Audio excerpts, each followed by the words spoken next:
Sejak kecil kita akan selalu dibekali uang saku selain bekal makanan ke sekolah. Tapi itu kan saat masih sekolah dulu. Kalau udah kerja artinya harus bisa mandiri dan tidak bergantung sama orang tua dong. Tapi pria berusia 41 tahun ini bukannya nyenengin orang tua, malah durhaka. Seorang pengacara berusia 41 tahun tega menjebloskan orang tuanya ke penjara karena jatah uang sakunya dikurangi. Seorang pengacara yang sukses nekat menjebloskan kedua orang tuanya ke penjara karena mengurangi uang sakunya.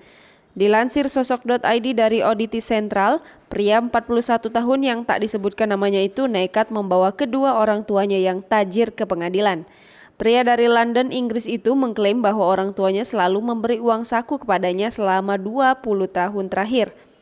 Tetapi belakangan ini mereka mengurangi sedikit-sedikit jumlah uang saku yang diberikan kepada pria itu. Hal itu terjadi setelah hubungan orang tua dan anak itu memburuk.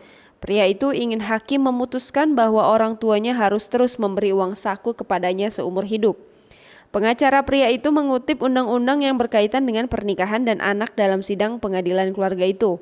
Pengacara yang kini menjadi pengangguran itu diketahui tinggal di sebuah apartemen milik kedua orang tuanya. Tak main-main, apartemen yang berada di pusat kota London itu sudah bukan lagi disewa, melainkan sudah menjadi hak milik kedua orang tuanya. Kedua orang tua pria itu bahkan selalu membayar semua tagihan listriknya.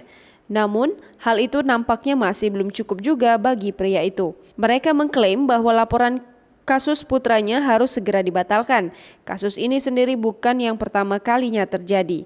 Sebelumnya kasus serupa pernah terjadi di Meksiko beberapa waktu lalu, di mana seorang pria berusia 30 tahun nekat melaporkan ibu dan bibinya karena mengusirnya dari rumah. Ibu dan bibinya sendiri mengusir pria bernama Christian Uril itu karena kesal, sebab sejak menjadi pengangguran akibat pandemi, ia hanya bermalas-malasan selama menumpang hidup di rumah ibunya. Setiap hari, Christian hanya berbareng di sofa sambil bermain game. Jangankan membantu ibunya melakukan pekerjaan rumah, untuk sekedar makan saja ia minta dilayani seperti anak raja.